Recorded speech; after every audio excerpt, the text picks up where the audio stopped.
Problems and responsibilities. Venerable K. Sri Dhammananda Mahathera. Are you worried? Are you miserable? If so, you are invited to read this booklet to develop a better understanding of your problems. It is dedicated to you and to those who worry. Fear and worry. Fear and worry are born of the imaginings of a mind that is influenced by worldly conditions. They are rooted in craving and attachment.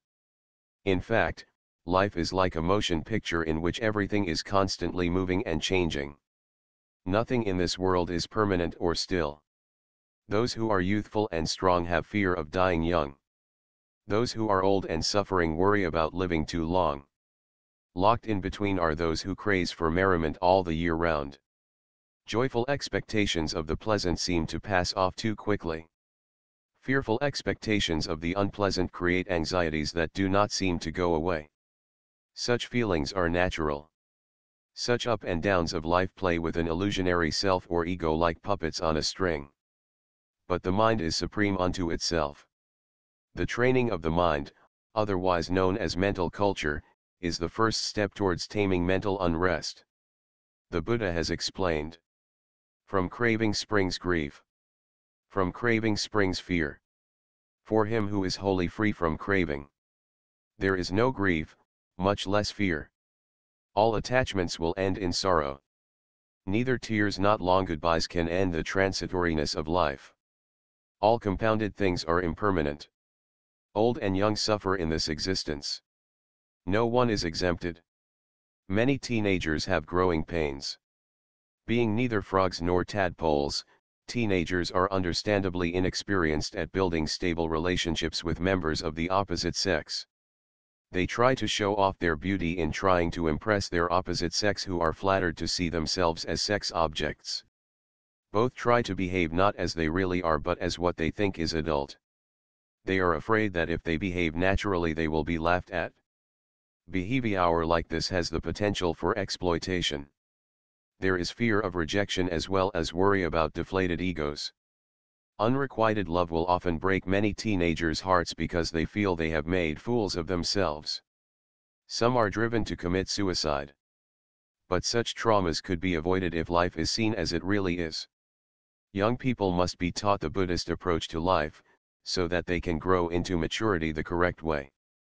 Wheresoever fear arises, it arises in the fool, not in the wise men. Says the Buddha. Fear is nothing more than a state of mind. One state of mind is subject to control and direction. The negative thought produces fear, the positive use realizes hopes and ideals. The choice rests entirely with ourselves.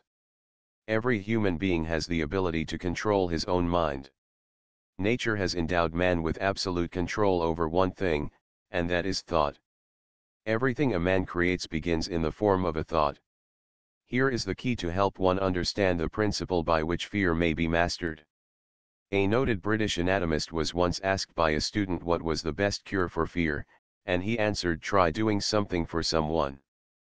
The student was considerably astonished by the reply, and requested further enlightenment, whereupon his instructor said, "You cannot have two opposing sets of thoughts in your mind at one and the same time. One set of thoughts will always drive the other out. If, for instance, your mind is completely occupied with an unselfish desire to help someone else, you can't be harboring fear at the same time. Worry dries up the blood sooner than age." Fear and worry in moderation are natural instincts of self-preservation. But constant irrational fear and prolonged worry are relentless enemies to the human body. They derange the normal bodily functions. Control your mind. Man's mind influences his body profoundly. The mind has just as much potential to be a medication as it has to be a poison.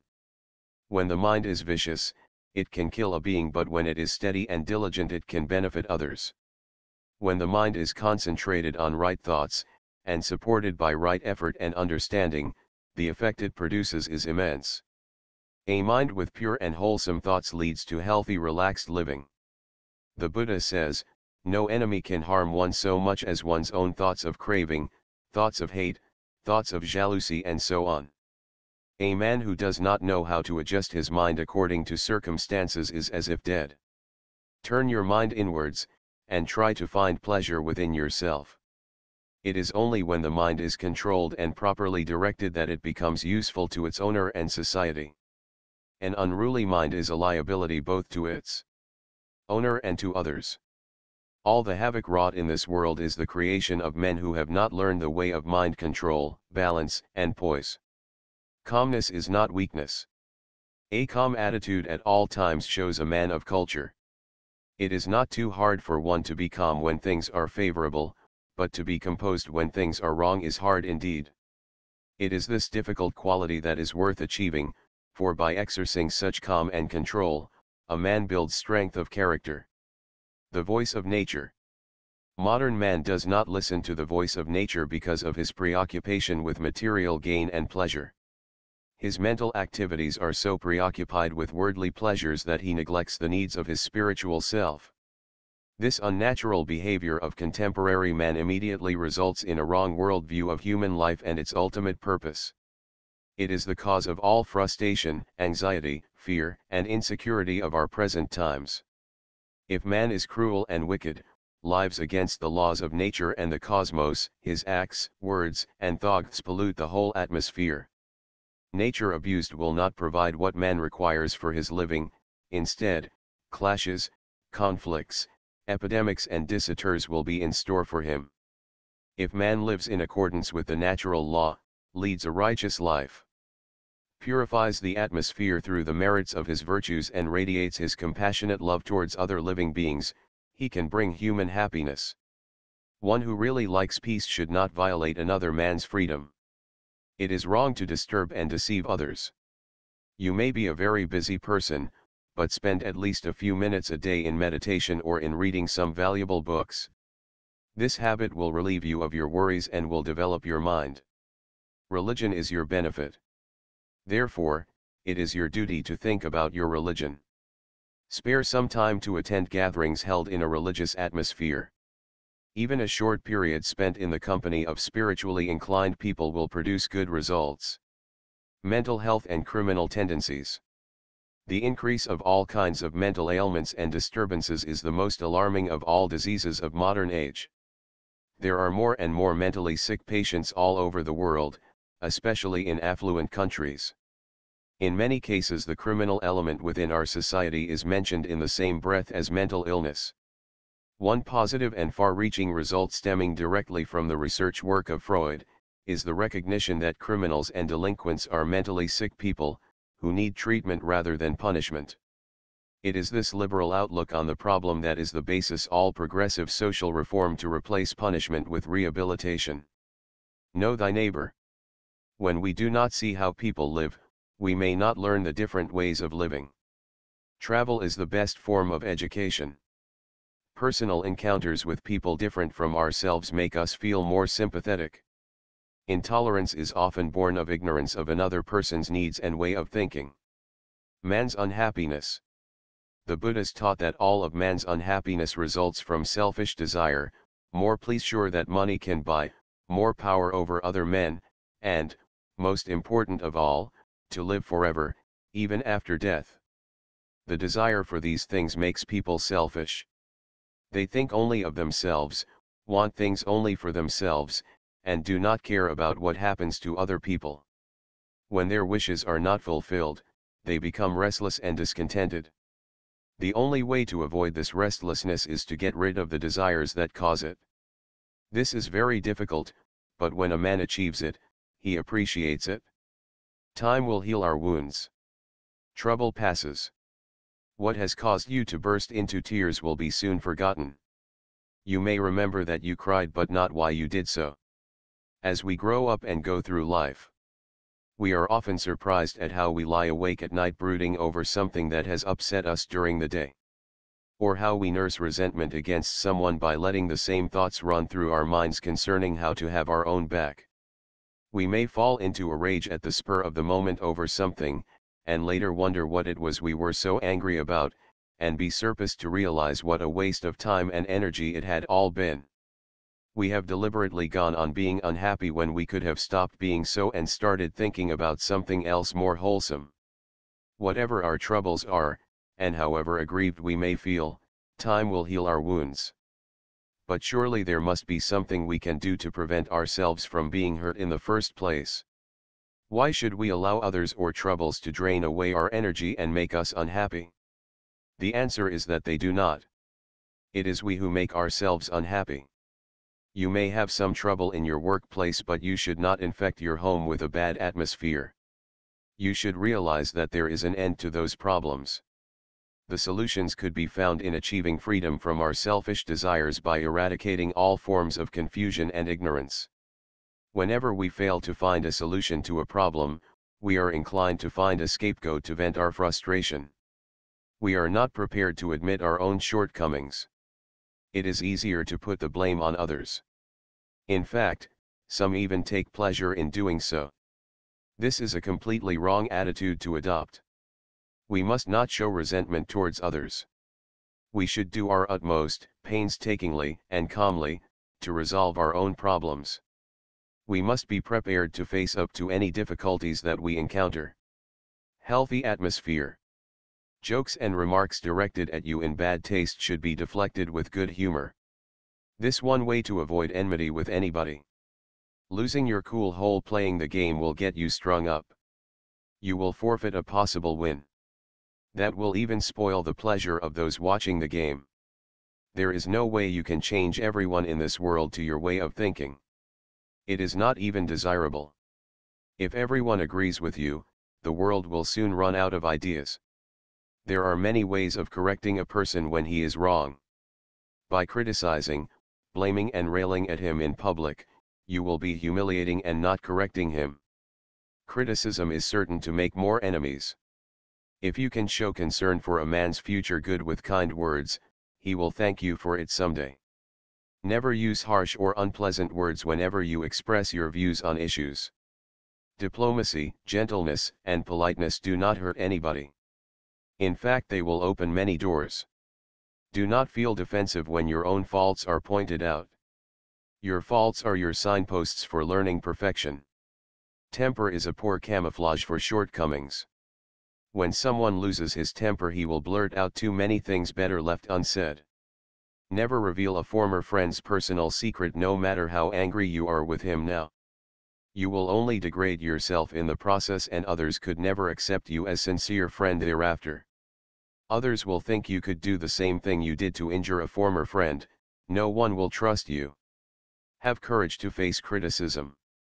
Sweetness creates sickness, bitterness comes with the cure. Praise is sweetness, an excess of which causes sickness, and criticism is like a bitter pill which cures. We must have the courage to welcome criticism and not be afraid of it. The ugliness we see in others is a reflection of our own nature. A man's life, circumstances, and world are a reflection of his own thoughts and beliefs. All men are mirrors to themselves, sores, ills, and all. Happiness and materialism. Many people believe that they can solve their problems by just having money. They, however, fail to realize that money itself has its attendant problems. Money cannot solve all problems. Most people never think properly. All through their lives they are like racetrack greyhounds running after a rabbit decoy. When the chase ends, all excitement disappears. This very much like the nature of sensual happiness in the wonderland of materialism. As soon as the desired object is attained, the happiness ends and new desires arise. Getting the object appears not quite as satisfying as the chase itself. Or when we lose something, remember the following advice. Say not that is yours and that is mine. Just say, this came to you and that to me. So we may not regret the fading shine of all the glorious things which cease to be. Wealth is not something for you to accumulate for craving's sake. It is intended for your welfare as well as others. Try to make the world around you a better place to live in. Use your wealth wisely to reduce the sufferings of the poor, the sick, and the aged. Fulfill your duties to your people, your country, and your religion. When the time comes for you to leave, imagine what peace and bliss they could bring as you recall the past good and selfless deeds you have done. To seek wealth through gambling is like expecting a passing cloud to shelter us from the sun. On the other hand, To aspire for prosperity through diligent work is as secure as building permanent shelter against sun and rain. Your property will remain when you die. Your friends and relatives will follow you up your grave. But only good or bad actions you have done during your lifetime, karma, will follow you beyond the grave. Fulfilling dreams of riches sound magical, but fear and worry always lie in wait for such magic to wear off. A rich lifestyle brings its share of mental disturbance. With an abundance of ill-used wealth, simple things in life like friendship, trust, and confidence which are taken for granted in humbler circumstances become impossible to attain. When a lifestyle begins to create insecurity, it requires wisdom to put oneself on the right track again. Riches have their trade-offs, the happiness of owning them is diminished as much fear and worry about losing them. For our personal happiness we should acquire wealth righteously. Blessed are they who earn their living without harming others, says the Buddha. Happiness cannot be long-lived and meaningful if wealth leaves sorrow and suffering in its wake. Wealth flouted arouses envy, but wealth well conducted earns respect. Your wealth can only edify your house but not you. Only your own virtue can edify you. Your dress can adorn your body but not you. Only your good conduct can.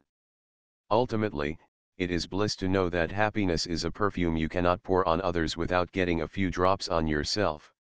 The world may not be what you want it to be, but you can tune your heart to find happiness within it. It is only when you have suffered for doing good that you can rise above others in understanding and personal happiness. If you want to find happiness, let us stop thinking about gratitude and ingratitude and give for the inner joy of giving. Ingratitude natural, like weeds. Gratitude is like a rose. It has to be fed, watered, and cultivated and loved and protected. Dale Carnegie. Act wisely. Man must know how to use his youth, wealth, and knowledge at the proper time and place and in the proper way for his own benefit as well as for others. If he misuses his privilege, it will only cause his downfall. Man must be strong enough to know when he is weak, brave enough to encounter fear, proud and unbending in honest defeat, humble and gentle in victory. Some people have blessings of sudden wealth through chance of inheritance. But not many are endowed with the wisdom to protect, conserve, or put it to good use. Anything that is not earned through the sweat of one's brow tends to be squandered through abuse. Adjust ourselves. Customs and traditions are important bonds for the learning and sharing of human experience in any community. The dilemma we face in an ever-changing world is whether to live with or break with the past. There will always be a generation gap between the old and the young because of different perceptions of changing circumstances and values. The old fear the young may lose their heritage, and the young worry that an ancient past may become a stumbling block in modern living. Change must be considered carefully. Popular culture creates momentary idols and folk heroes who portray images of conflicting lifestyles. Mass media helps to reinforce this, and young minds are prone to accept everything they stand for. There may be political or social messages in such movements like the hippie or yuppie movements, but it is vital for the young to have the wisdom of the old to separate the good from the bad. Time-tested and proven good old values do not change. Values like thrift, honesty, liberality, and hard work for dignified living remain fresh in any community. In an Asian setting, marriage and funeral customs and traditions are very important. The question is whether we should spend so much money and time to carry out these customs and traditions in the modern world. Are they really necessary? There is no better advice than what the Buddha gave in the Kalama Sutta. When you know in yourselves these ideas are unprofitable, liable to censure, condemned by the wise, being adopted and put into effect they lead to harm and suffering, then you should abandon them. When you know yourselves these things are wholesome, blameless, commended by the wise, being adopted and put into effect they lead to welfare and happiness, then you should practice them and abide in them. Every man is a creature of the universe. So long as man is concerned with humanizing society and the reordering of the world for the better, time will always bridge the gap between the young and the old. Worry and fear over the direction of change will lose their grip. The old only have to remember how their own parents had objected to certain modern ways of living prevalent at the time when they were young. Tolerance for differences on an issue is a virtue. An open attitude can only be a happy one. Mind your own business. It is bliss to be able to attend to your own affairs without entertaining doubts about others. Here is the Buddha's advice. One should not accuse others for the mistakes and things done and left undone by them, but one's own deeds of commission and omission.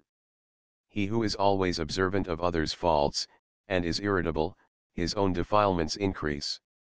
He is far from the destruction of defilement. Easy to see the faults of others, but one's own if difficult to see. One winnows others' faults like chaff, but one's own one hides as a crafty fowler covers himself. No one is free from blame and criticism. The Buddha says, people blame others for their silence. They blame those who talk much and those who talk in moderation. There is therefore no one in this world who is not blamed. Further he says, there never was, nor will be, nor is there now, anyone who is wholly blamed or wholly praised. Not all those who criticize you are your enemies. You can use the opportunity of their remarks to find out the weaknesses in yourself which you cannot see. You should not give up good work just because of criticism. If you can admit your own weakness, indeed you have the intellectual strength to succeed. The noble ones swerve not from the right path, let happen what may, and crave no longer after worldly joys. The wise remain calm and constant in mind, alike in joy and in sorrow. Be unbiased. You should not come to any hasty decision regarding any matter when you are in a bad mood or under provocation.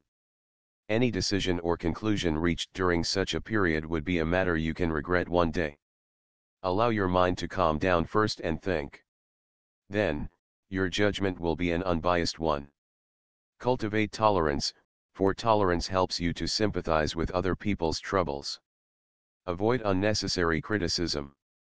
Try to realize that even the finest human being is not infallible. The weakness you find in your neighbor can be found in yourself.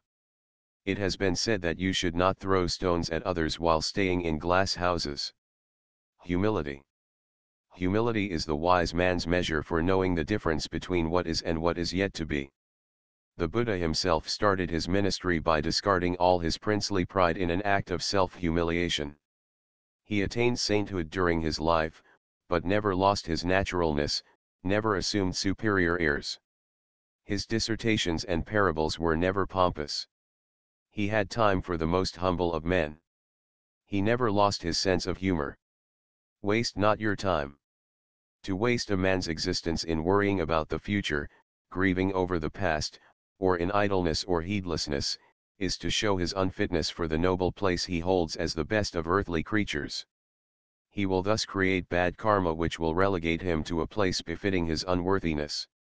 B. Bear this in mind, and do good while life lasts.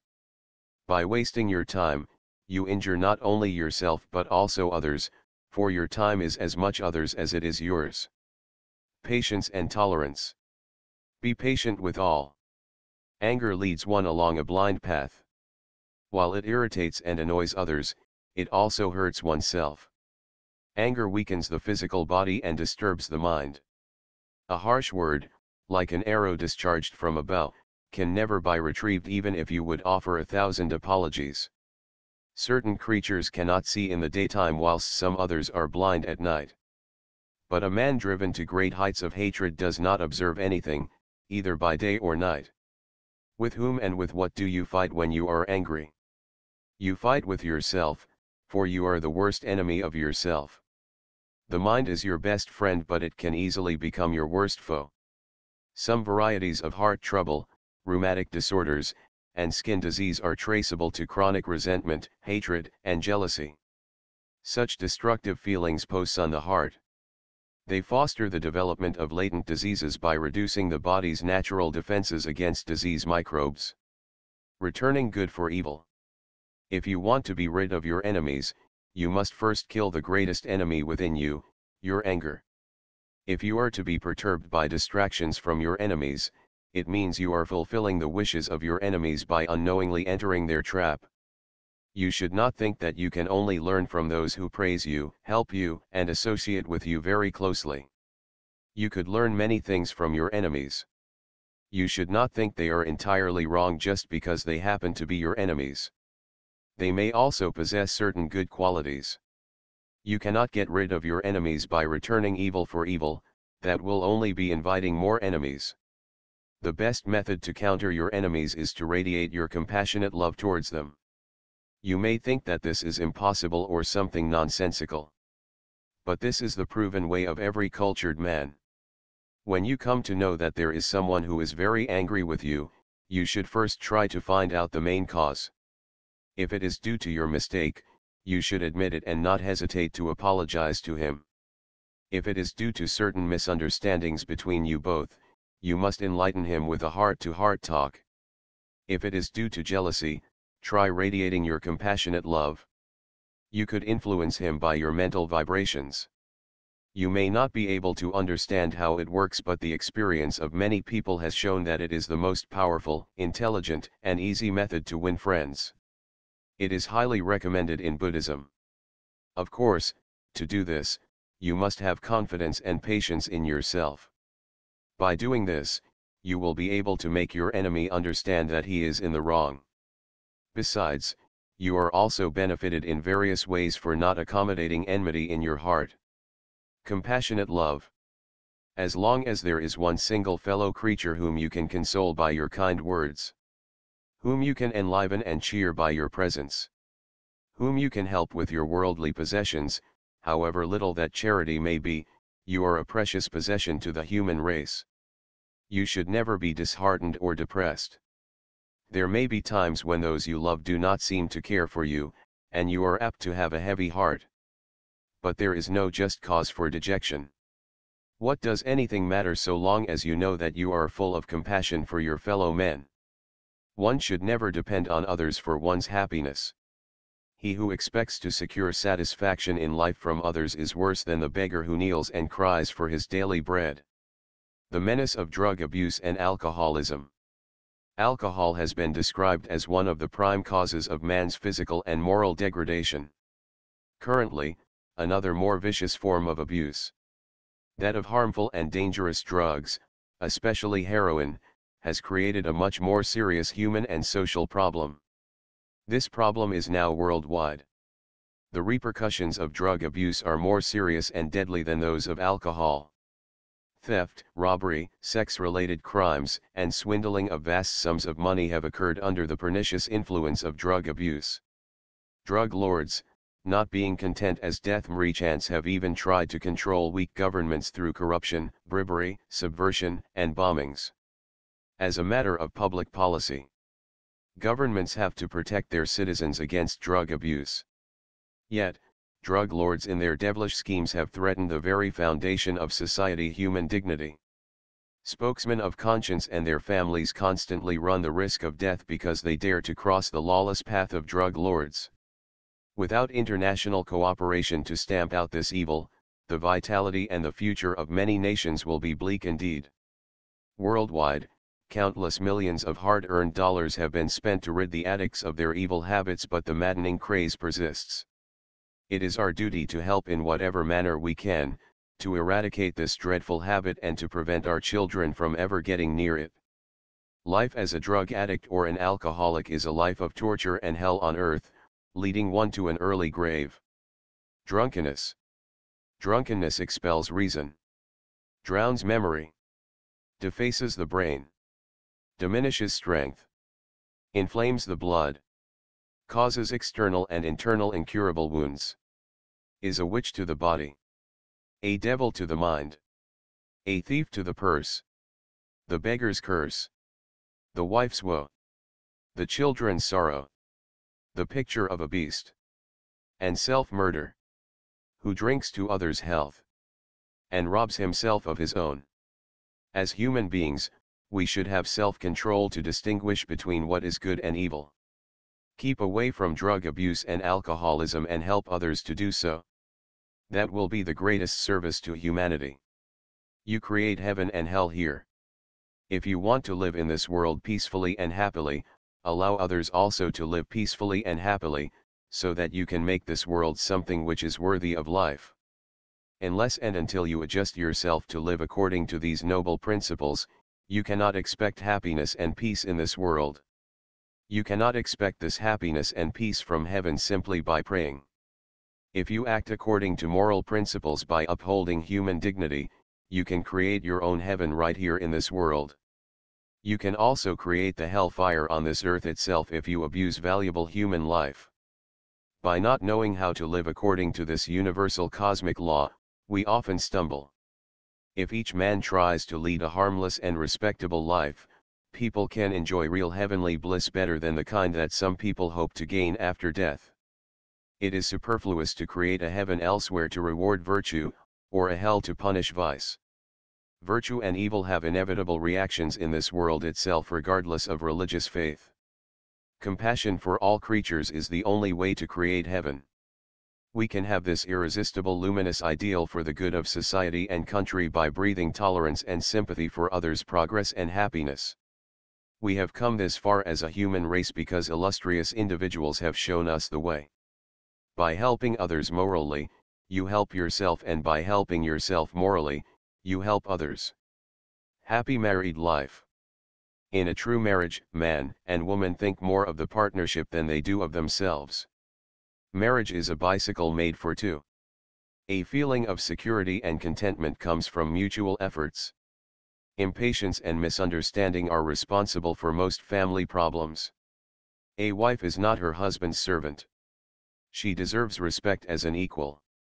Though a husband has the breadwinner's duties, helping out with household chores does not demean a husband's masculinity. At the same time, a nagging and grumpy wife is not going to make up for shortages in the home. Neither will her suspicion of her husband help to make a happy marriage. If her husband has shortcomings, only tolerance and kind words will get him to see light. Right understanding and moral conduct are the practical side of wisdom. Marriage is a blessing, but many people turn their married lives into a curse. Poverty is not the main cause of an unhappy married life. Both husband and wife must learn to share the pleasure and pain of everything in their daily lives. Mutual understanding is the secret of a happy family life. Worry not. The secret of happy, successful living is to do what needs to be done now, and not worry about the past or the future. We cannot reshape the past, nor can we anticipate everything in the future. There is but one moment of time over which we have some conscious control, and that is the present. Many people just worry about their future. They have to learn to adjust themselves to the circumstances. Whatever castles they may build in the air, whatever dreams they may have, they must always remember that they are living in this world of constant friction and change. There are no stars which we could trust. There is no guiding light. And we know that we must be good, be just, be right. Pillars of success. Failures are but the pillars of success. To learn by our failures is to achieve success. Never to have failed is never to have won. Unless we experience failure and its bitterness, we never appreciate the sweetness of victory. It becomes merely a turn of events that is of little or no interests. Failures not only help us to succeed, they make us energetic, enthusiastic, and rich in experience. We live and work and dream. Each has his little scheme. Sometimes we laugh. Sometimes we cry. And thus the days go by. The real beauty. Physical ugliness is no handicap to a charming personality. If an ugly person cultivates the virtue of compassionate love, that love will show in so many winning ways: serenity, radiance, kindliness, and gentleness. That kind of attractiveness will easily compensate for any shortcomings in appearance. By comparison, a handsome person with airs or conceit will look so unappealing and repulsive.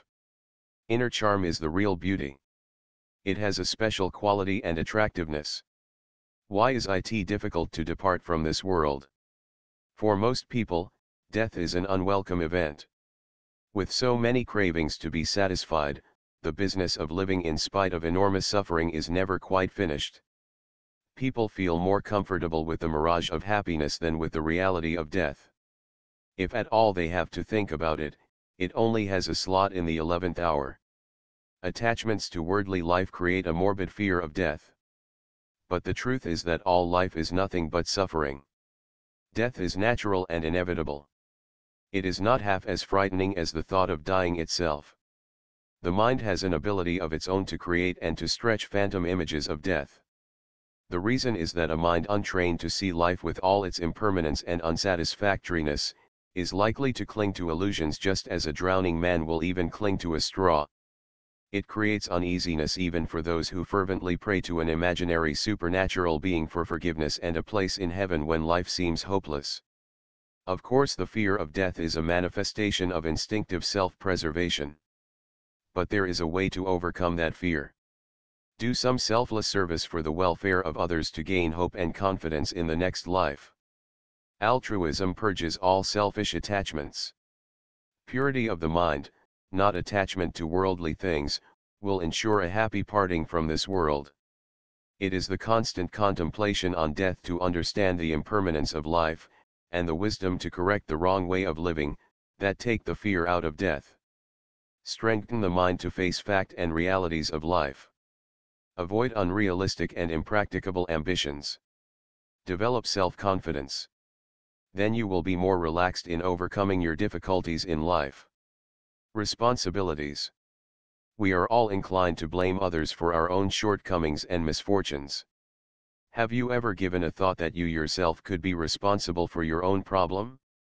Your sorrow has nothing to do with a family curse or the original sin of an ancestor.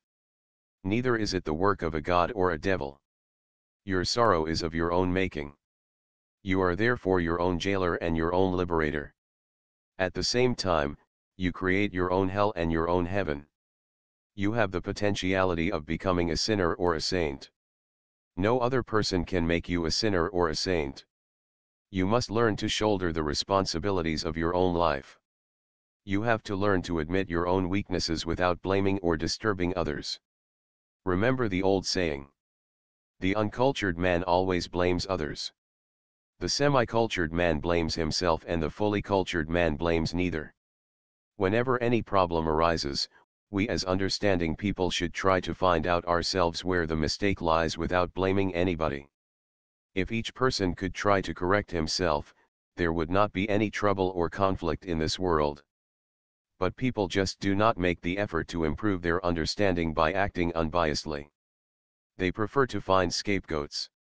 They look outside of themselves for the source of their troubles because they are reluctant to admit their own weaknesses. Man's mind is given to so much self-deceit that he will try to find some excuse to justify his actions so as to create an illusion that he is blameless. The Buddha says, "Easily seen are others' faults, hard indeed it is to see one's own faults." To hide their weaknesses with disclaimers for mistakes, many people adopt an aggressive attitude towards others thinking that by so doing, they can avoid the shameful situation or the cause of the complaint against them. They do not realize that such an attitude would only create more problems for themselves besides giving rise to an unhealthy atmosphere all around. You must admit when you are wrong. Do not follow the ways of the uncultured who always blame others. The Buddha further says, "The fool who does not admit he is a fool, is a real fool. And the fool who admits he is a fool is wise to that extent." Dhammapada. You are responsible for the sorrow that comes to you. When you allow even minor incidents to irk and overturn your mind, that in itself will give rise to your sorrow. You must understand that it is not that something is wrong with the world, but that something is wrong with all of us. Your responsibilities for mutual understanding. Remember that whatever happens, you cannot feel hurt if you know how to maintain a balanced frame of mind. You are hurt only by the mental attitude that you adopt towards yourself and towards others. If you show a loving attitude towards others, you will likewise receive a loving attitude. If you show hate, you will undoubtedly receive hate in return. An angry man breathes out poison, and he hurts himself more than he would hurt others. An angry man who shouts at others will be unable to see things in proper perspective as if smoke got into his eyes. Anyone who is wise not to be angered cannot be hurt. Always remember that no one can hurt you unless you pave the way for others to do so. If you follow the Dhamma, righteous way of life, that Dhamma will protect you. The Buddha says, Whoever harms a harmless person, one who is pure and guiltless, upon that very fool the evil recoils like fine dust thrown against the wind. Dh. If you arouse the anger of others, you are responsible for the reaction it produces. By showing your aggressive attitude, you will only fulfill the wishes of your enemies. Blame not others. If you learn to guard your mind properly, external happenings cannot affect you. You must not blame circumstances when things go wrong. You must not think that you are unlucky, that you are the victim of fate, or that somebody has cursed you or had done some charm against you. No matter what reason you give, you must not evade responsibility for your own actions. Try to solve your problems without sulking. Try to work cheerfully even under the most trying circumstances. Be courageous to face any change if change is natural or necessary. So be brave enough to accept what you cannot avoid. Be wise enough to accept what you cannot avoid. Be wise enough to understand the uncertainty of worldly conditions which affect everybody.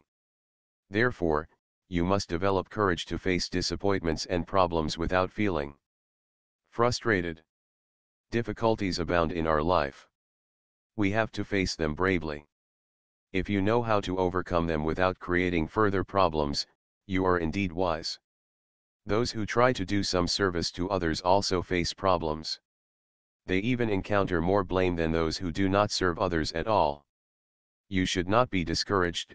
Instead, have the understanding to realize that selfless service eventually brings happiness as its own reward.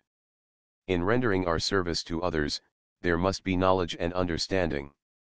Bertrand Russell, a British philosopher, says, "Love without knowledge and knowledge without love cannot produce a good life." You are responsible for your inner peace. You must learn how to protect whatever inner peace and calm you have created within your mind. To preserve the inner peace, you must know when to reduce your superiority complex. You must also know when to ignore your pride, when to subdue your false ego, when to discard you adamants, and when to practice patience. You should not allow others to take away your inner peace. You can preserve your inner peace if you know how to act wisely. Wisdom comes through understanding. Man is not a fallen angel, but a rising animal. Use your full effort with conviction to stand by your principles firmly and gently. At the same time, be humble for the sake of peace and tolerance to avoid clashes and violence. By doing so you will never lose anything. Instead, you gain in the end. How to face criticism. You must learn how to guard yourself against unjust criticism and how to make sensible use of constructive criticism. You must always look objectively at criticism. If the criticism leveled at you is unjust, ill-founded, given with a bad intention, you should not cowardly surrender your dignity. If you know that there is no conscientious guilt in you, your attitude is correct and appreciated by wise people, then you need not worry about ill-founded criticism. Your understanding of both constructive and destructive criticism is important for to adjust your way of life to live in any society. The Buddha says, "There is no one who is not blamed in this world." Dhammapada. Expect nothing and nothing will disappoint you. You can avoid disappointments by not having any expectation for your service. If you expect nothing, then nothing can disappoint you. Do something for the benefit of others to relieve suffering. If you can do that without expecting any kind of reward, then you can have no cause of disappointment. You can be a contented man. The happiness that appears in your mind for the good that you have done, is itself a big reward. That happiness creates immense satisfaction in your life. By expecting reward, you not only miss your happiness, but very often you will even experience bitter disappointment. Perhaps, you may be a person who is good by nature and so you do not harm others. But nevertheless you get blamed despite having done good. Then you might ask, if good begets good and bad begets bads, why should I have to suffer when I am completely innocent? Why should I have to undergo so many difficulties? Why should I be troubled with so many disturbances? Why should I get blamed by others despite my good work? The simple answer is that when you do some good deeds you may unwittingly be going against many evil forces at work in the universe. Those evil forces naturally interrupt good deeds. If not, it could be that you are facing the evil effects of some past evil deeds, karma, that is ripening at the present moment. By continuing your good work with sound understanding, you will eventually be free from such troubles. Since you are the one who initially created the disappointments, it is reasonable that only you can overcome them, by realizing the true situation of your worldly life. By protecting others, you protect yourself. By protecting yourself, you protect others. Many of the worldly conditions are beyond our control. Unexpected changes, diverse influences, and uncertainties do occur to disappoint us. That is why it is sometimes difficult to do good in such changing circumstances. If people heed this advice of the Buddha, everybody could contribute something for their mutual protection. Gratitude is a rare virtue. The Buddha considered gratitude to be a great virtue. Yes, it is true that this virtue is rare in any society. You cannot always expect other people to be grateful to you for what you have done. People are inclined to be forgetful, especially when it comes to remembering past favors. If people fail to show gratitude, you have to learn to accept them as such, only then can you avoid disappointment. You can be happy regardless of whether people are grateful for your kindness and help. You need only think and feel satisfied that you have done your noble duty as a human being to your fellow men. Compare not with others. You can rid yourself of unnecessary worry and trouble simply by not comparing yourself with others. As long as you regard others as your equal, superior, or inferior, you will have intolerance and restlessness. If you do not adopt such an attitude, there is nothing for you to worry about. If you think you are higher than others, you may become proud. If you think you are second to none, others may descend on you. If you think you are inferior, you may lose your own self-confidence. For most people, it is very difficult to subdue their pride. It is advisable to learn how to reduce one's pride. If you are able to sacrifice your pride, then you can find your inner peace. You can harmonize yourself with others so as to experience peace and happiness. Which is more important, to maintain your pride or peace of mind? Try to realize that equality, inferiority, and superiority are all changing relative states. You may be poor now, but at another point of time you may be rich. Today you may be ignorant, later however you can become wise. Today you may be sick and unhappy, but given time you will probably be healthy again. However, there are many intangible human qualities which are regarded as mankind's heritage: human rights, human dignity, human status, etc. Others have no right to deprive you of them. If you are good to yourself, you are good to others. If you good to others, you are good to yourself. How to handle troublemakers? You have to realize that you might have contributed something, either intentionally or unintentionally, for the troubles and problems that now befall you. It is also important for you to know what you must do to overcome your problems that have come to you through various sources.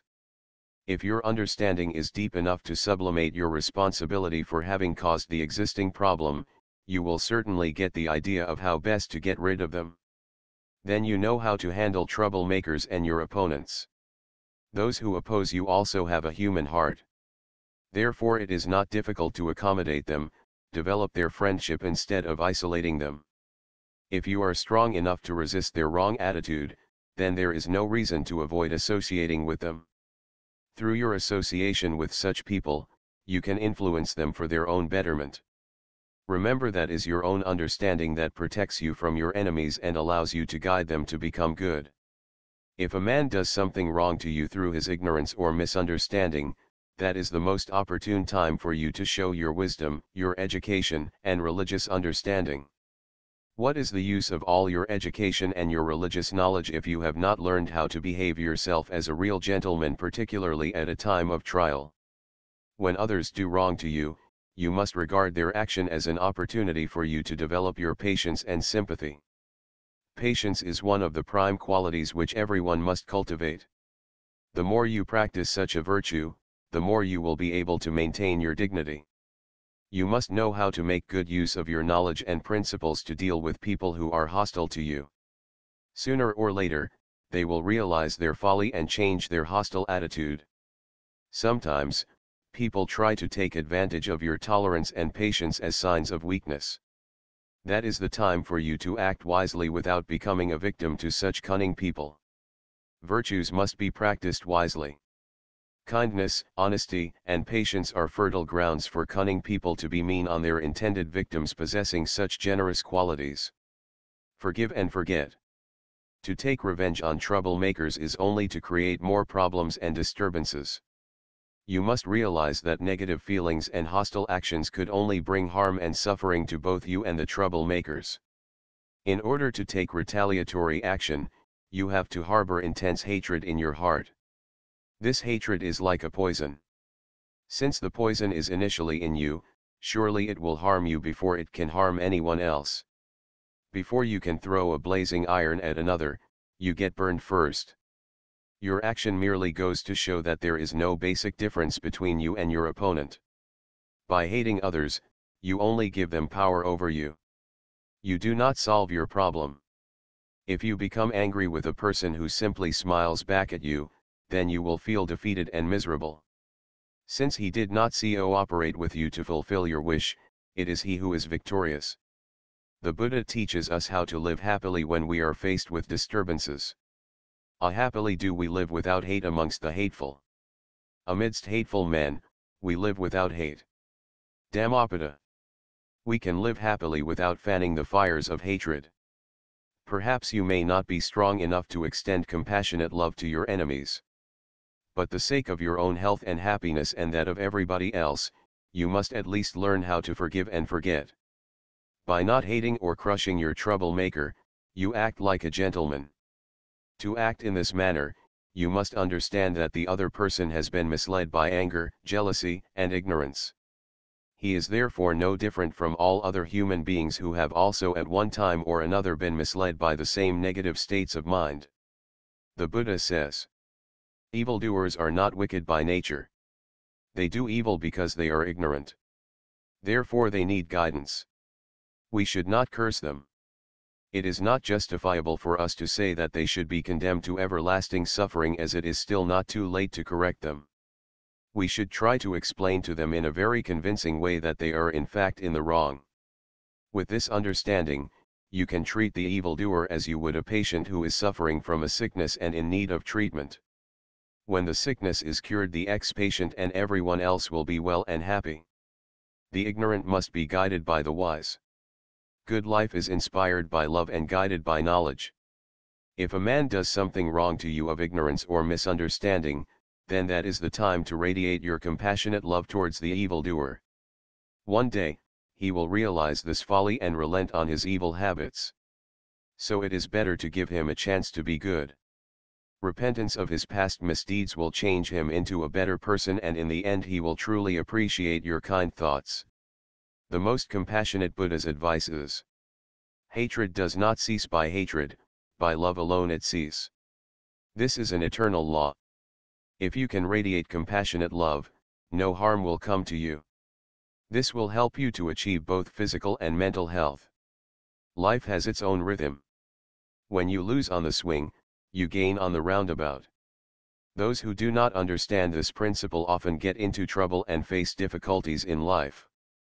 If a man does something wrong to you again and again, you must act wisely in correcting him each time he makes the mistake. Although it not so easy to do that, you should nevertheless try your best to follow the example set by the Buddha. Then you will come to know that it is after all not impossible. The attitude of the Buddha in such a situation could be summarized thus: the more evil that comes to me, the more good will radiate from me. Some people think that is not practicable to return good for evil. Try it and see for yourself. If you find it too difficult to return good for evil, then you can still do a great service to yourself and to others by not returning evil for evil. Sympathetic consideration is needed for less understanding people who make mistake.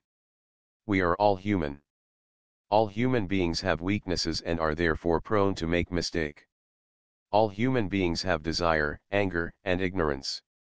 These weaknesses prevail in all of us in varying degrees. Unless you are perfect or an arahant, you are no exception. The nature of the human mind shows itself in the following saying.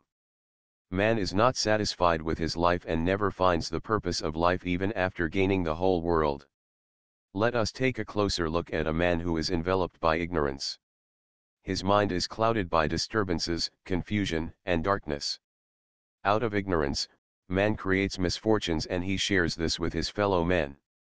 Most of the worry and misery that come to man are due to changing worldly conditions and man's own craving for worldly pleasures which to his selfish mind should continue forever.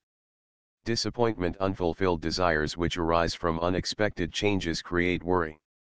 Therefore you are responsible for your worry. Nobody is perfect in this world, everybody is liable sometime to commit certain mistakes or evil actions. So how can you think that you are free from mistakes or evil? Ignorance is the main cause for nurturing the impulse of craving which in turn generates worry. Fear and worry disappear when ignorance is dispelled by knowledge. If you can understand the weaknesses present in a man's mind in this way, then there should be no reason for you to grumble over your problems. You will have the courage to face them. Man's mind is responsible for both his happiness and unhappiness. Nothing happens to man that is not contained within man. C. Jung, well-known psychologist. Parent responsibility. You are responsible for the well-being and upbringing of your children. If the child grows up to be a strong, healthy, and useful citizen, it is the result of your efforts. If the child grows up to be a delinquent, it is you who must bear the responsibility. Do not blame others. As parents, it is your bounden duty to guide your child on a proper path. Although there are a few incorrigible cases of juvenile delinquency, nevertheless as parents, you are responsible for the behavior of your children. A child at its most impressionable age, needs the love, care, affection, and attention of the parents. Without parental love and guidance, the child will be emotionally handicapped and will find the world a bewildering place to live in. Showering parental love does not mean pandering to all the demands of the child, reasonable or otherwise. Too much pampering would in fact spoil the child. The mother in bestowing her love and care, should also be strict and firm but not harsh, in handling the tantrums of a child. Show your love with a disciplined hand, the child will understand. Unfortunately, all too often parental love in our present-day society is sadly lacking. The rush for material advancement, and the rising aspiration for equality of the sexes, have resulted in many mothers joining their husbands in the rat race. Mothers struggle to maintain their family image or status symbol by working in offices and shops, rather than being at home tendering to the needs of their offspring. Children who are left to the care of relatives or paid servants, as well as latchkey children who are left to their own devices at home, are often deprived of motherly love and care. The mother, feeling guilty about her lack of attention, would try to placate the child by giving in to all sorts of demands of the child. Such action only spoils the child. Providing the child with sophisticated modern toys that are detrimental to character formation such as tanks, machine guns, pistols, swords, and the like are psychological unwholesome. The child is unwittingly being taught to condone destruction instead of being taught to be kind, compassionate and helpful. Such a child will develop brutal tendencies as they grow up. Giving a child such toys is no substitute for a mother's love and affection. Parents are often placed in a dilemma. Rushing home from a hard day's work, the weary parents have family chores waiting upon them. When the day's work is done, it would be time for dinner followed by TV, and whatever time there is left, is hardly enough to attend a child's rightful dues of parental love and affection. With the call of women's liberation, many women seem to think that the solution is to compete with men outside the home. Such women should consider very carefully whether to bear children. It is irresponsible for a mother to bring a life into this world and then abandon it. You are responsible for what you create. A child has a right to be satisfied materially, but more importantly spiritually and psychologically. The provision of material comfort is secondary compared to the provision of parental love and attention. We know of many people from poor homes who have with meager income, brought up children well and plenty of love. Conversely, many rich people have provided every material comfort for their children, but being deprived of parental love, these children have grown up to become psychologically and morally handicapped. Some women may feel that advising them to concentrate on the upbringing of the family is something degrading and reflects the thinking of the old and the conservative. It is true that in the past women have been treated very badly, but this was due more to ignorance on the part of men than to an inherent weakness in women. The Sanskrit word for a housewife is Grihini, which literally means leader of the house. Certainly it does not imply that a woman is inferior. Rather it means a division of responsibility for the male and the female. In certain countries, many husbands hand over their pay packet to their wives who handle domestic affairs. This leaves the man free to concentrate on what he can do best. Since each partner knows clearly what his or her responsibilities are, there is no conflict between them. The atmosphere at home is happy and peaceful where their children can grow up well. Of course, the husband must see to it that his partner is well cared for. That she is consulted on every family decision, that there is enough freedom for her to develop her own personality and that she has her own free time to pursue her personal interests. In this sense, husband and wife are equally responsible for the welfare of their family. They are not in competition with each other. A mother should consider carefully whether she should continue as a working mother with all the attendant pitfalls or as a housewife giving all her due affection and care to her growing child. Strangely, some modern mothers, particularly in certain countries with military regimes facing a shortage of manpower, are being trained to handle guns of other deadly weapons when they should be cuddling their children and training them to be good or law-abiding citizens. The modern attitude of working mothers towards their children tends to erode the time-honored filial piety which children are expected to uphold. The replacement of breastfeeding by bottle feeding is yet another cause. Hitherto, when mothers used to breastfeed and cuddle babies in their arms, the tender affection between mother and child become much greater. A breastfeeding mother, through her maternal instinct, often experiences a tremendous satisfaction from knowing she is providing the baby, as nature has intended, with something of her very own which no one else can give. The influence a mother has on the child grows and becomes much more pronounced. Under such circumstances, filial piety, family cohesion, and obedience are invariably present. These traditional traits are for the good and the well-being of children. It is up to the parents, especially the mother, to provide them with love, care, and affection as their rightful dues. The mother is responsible for the child being good or wayward. The mother can thus reduce juvenile delinquency. At the highest level of thinking, you can see things as they are, not as you are. Then you know that you are responsible for everything. Those who lead their lives by going against nature, must face the consequences either physically or mentally. How to reduce your mental agony? Whenever certain difficulties and problems arise, make up your mind to reduce your mental agony. First, you must try to understand the nature of the world where you live. You can never expect everything in this world to be perfect and to run smoothly. The world's situation may not always be in your favor. There could be no world and no life without problems. Natural forces like sunlight, rain, wind, and moonlight are favorable and useful to many, yet at times they could be a nuisance to many others.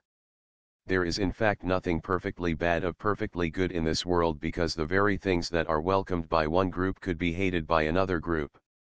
Therefore, we define good and bad according to our needs. Things are neither good nor bad by nature. According to Buddhism, the world exists on conflict to which you become part of. If you have strong selfish cravings for existence and the senses, you will have to pay the price, the mental agony of having to survive with a topsy-turvy view of the world. Wishful thinking, yearnings for eternity and clinging to feelings such as the elusive I or me only warp the mind and its sense of time. Unfulfilled desires yields their crop of quarrels, friction, communication failures, fear, worry, loneliness and anxiety. There are no free rides. If you are desirous of eradicating the mental agony within you, you have to subdue selfish cravings. Life's journey has a T-junction.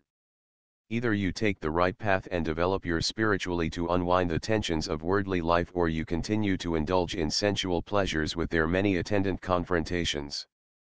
One way to relieve yourself of your occasional mental agony is to understand the degree of your own sufferings and difficulties compared with those experienced by others. When you are unhappy, you often feel that the world is against you.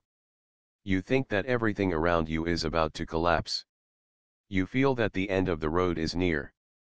However, if you take a mental note of things around you and count your blessings, surprisingly, you will find that you are indeed much better off than many other people. You might have probably heard the saying, "I complained I had no shoes until I met a man who has no feet." In short, you have been unduly exaggerating your own difficulties and problems. Others are in fact worse off, and yet they do not worry themselves unduly. Problems are there. You should try to solve them instead of worrying and creating mental anguish within you. The Chinese have a practical saying about solving problems. If you have a big problem, try to reduce it to a small problem. If you have a small problem, try to reduce it to no problem.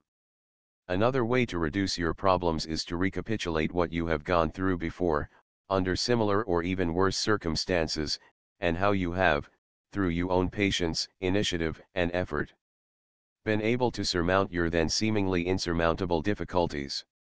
By doing so, you will not permit your existing problems to drown you. On the contrary, by seeing life in a new perspective, you will be able to solve whatever problems that you may now face. You should realize that you have gone through much worse situations before and that you are prepared to face them squarely, come what may. With this frame of mind, you will soon regain your self-confidence and be in a better position to solve whatever problems that will be in store for you. If you are facing a problem, there must surely be a remedy to overcome it. So why worry? On the other hand, even if there is no solution for your problem, again why worry? Because your worry cannot contribute anything to settle your problem. All are not equally good. Occasionally, there are complaints from people who have never caused or given any trouble to other people, and yet they become innocent victims of the wiles and intrigues of others. They feel frustrated despite the good lives they have lived. They feel they have been harmed through no fault of their own. Under such circumstances, the innocent victim must realize that the world is made up of all sorts of people, the good and the not so good, the bad and the not so bad, with all the unusual characters that go to make this world of ours. The innocent victim may console himself that he belongs to the good category, whereas the disturber of the peace belongs to the bad, and that on certain occasions, he will still have to bear patiently the misdeeds of those belonging to the bad. We take for instance the case of a good and careful driver and a bad and reckless driver. The good and careful driver took every precaution to drive carefully, but nevertheless he met with an accident, through no fault of his own, the fault being that of a bad and reckless driver. Thus we can see the good may have to suffer, despite their goodness, because there are bad and reckless people around us. The world is neither good nor bad. It produces criminals as well as saints, fools and enlightened ones. Out of the same clay, beautiful and ugly, useful and even useless things can be made. The quality of good pottery depends on the potter and not on the clay. The potter is in fact yourself. The molding of your happiness or unhappiness is in your hands. You gain what you seek. If you try your level best to overcome your difficulties by practicing the advice given in this booklet, you will definitely find peace, happiness, and harmony which you are seeking. Follow principles which have been tested and proven as outlined in this booklet for your protection.